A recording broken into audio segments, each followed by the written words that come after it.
നിങ്ങൾ ഒരു pure vegetarian ആണെങ്കിൽ നിങ്ങൾക്ക് പ്രോട്ടീൻ റിച്ച് ആയിട്ടുള്ള വർക്കൗട്ട്സിന് ശേഷവും ഹെൽത്ത് ഒക്കെ നോക്കുന്നവർക്ക് കഴിക്കാൻ പറ്റുന്ന ഒരു അടിപൊളി സൂപ്പിൻ്റെ റെസിപ്പി കാണിച്ചു തരാം.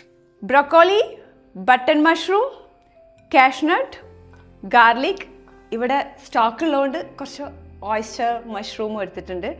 ദെൻ കുറച്ച് ബട്ടർ. ഓക്കെ, എന്നാൽ നമുക്ക് സ്റ്റാർട്ട് ചെയ്യാം അല്ലേ? ഫസ്റ്റ് നമ്മൾ കുറച്ച് ബട്ടറാണ് പാനിലേക്ക് ഇട്ട് കൊടുക്കുന്നത്.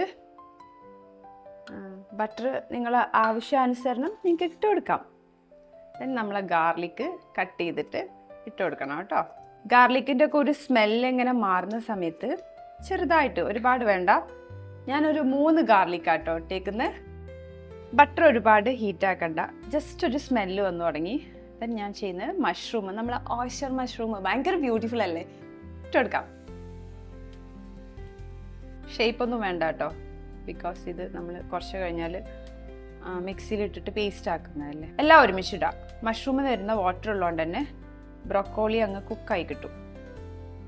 അങ്ങനെ ബ്രോക്കോളി, മഷ്റൂം ആൻഡ് എല്ലാം നമ്മൾ കാണിച്ച എല്ലാ സാധനങ്ങളും നമ്മൾ ഇതിലേക്ക് കട്ട് ചെയ്തിട്ടു. എനിക്ക് ബ്രോക്കോളി കുക്ക് ചെയ്യാൻ വേണ്ടിയിട്ട് നമ്മളൊരു ഫ്രണ്ട് UK-ലുള്ളൊരു ഷെഫ് പറഞ്ഞൊരു ടിപ്പാടെ.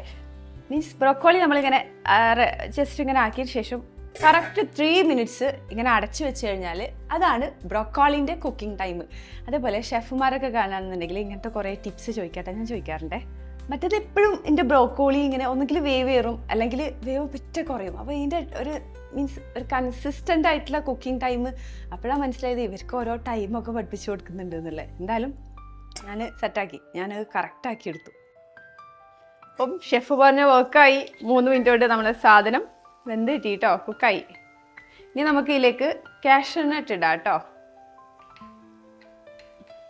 കാഷ്നട്ട് ഇട്ട് ചെറുതായിട്ടൊന്ന് സ്ലോ ഒരു 100-ലൊക്കെ വെച്ചിട്ട് നമ്മളൊന്ന് ചെറുതായിട്ടൊന്ന് കുക്കാക്കി എടുക്കാം. ഇനി നമുക്ക് ഇതിനെ ചൂടാറാൻ വെക്കാം ഓഫ് ചെയ്തതിന് ശേഷം കേട്ടോ. കുറച്ച് സമയം വെയിറ്റ് ചെയ്താൽ ബാക്കി പ്രോസസ്സ് നമുക്ക് തുടങ്ങാം. ഇനി ഇതൊക്കെ ചൂടാറുന്നതിൻ്റെ ഇടയിൽ നമുക്ക് വേറൊരു പണിയുണ്ട്.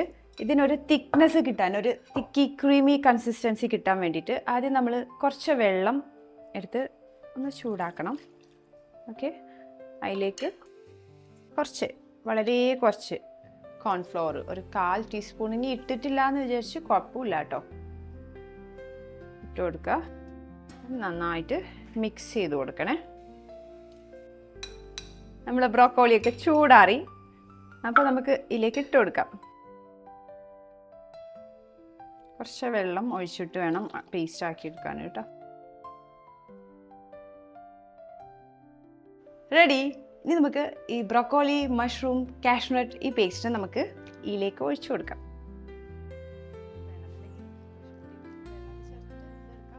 ഇനിയൊരു ഇതൊന്ന് ജസ്റ്റ് ഒന്ന് വേവുന്നവരെ നിങ്ങൾക്ക് കുക്ക് ചെയ്യാം. ഇതിനി വേവാനൊന്നുമില്ല, കുക്കായിട്ടുണ്ട്, ഓൾറെഡി കുക്കായിട്ടുണ്ട്. എന്നാലും ഒന്ന് ഇങ്ങനെ ഇങ്ങനെ ഇങ്ങനെ ബബിൾസ് വരുമല്ലോ, അതുവരെ നമുക്കൊന്ന് കുക്കാക്കി എടുക്കാം. ബബിൾസ് വരും, ബബിൾസ് വാ, ബബിൾസ് വാ. അങ്ങനെ നമ്മളെ സൂപ്പൊക്കെ റെഡിയായി. നമ്മൾ ഇത് ഓഫ് ചെയ്തു. അപ്പോൾ ഇതിൻ്റെ ഒരു ഹീറ്റിൽ തന്നെ ഈ ബട്ടർ കിടന്ന് മെൽറ്റ് ആവണം, നല്ല ടേസ്റ്റാണ്. അതുപോലെ ഫ്രഷ് ക്രീം ഓപ്ഷണലാണ്, പക്ഷെ ടേസ്റ്റ് ഉണ്ടാവും കേട്ടോ ഒഴിച്ചു കഴിഞ്ഞാൽ. കുറച്ച് ഒഴിക്കുന്നല്ലേ. ഓക്കെ, പെപ്പർ അതും ഓപ്ഷണലാണ്. സ്പൈസി വേണമെന്നുണ്ടെങ്കിൽ നിങ്ങൾക്ക് ഒന്ന് ഇട്ട് കൊടുക്കുന്നത് നല്ലതാണ്, ടേസ്റ്റ് ഉണ്ടാവും. ജസ്റ്റ് ഞാൻ കുറച്ച് ഇട്ടിട്ടുള്ളൂ, ഒരു ഫ്ലേവറിന് വേണ്ടി മാത്രം. അങ്ങനെ നമ്മളെ cream of broccoli with mushroom റെഡിയായി. നമുക്കിനി ഒന്ന് സെർവ് ചെയ്യാം. ഓക്കെ, അത് മതി.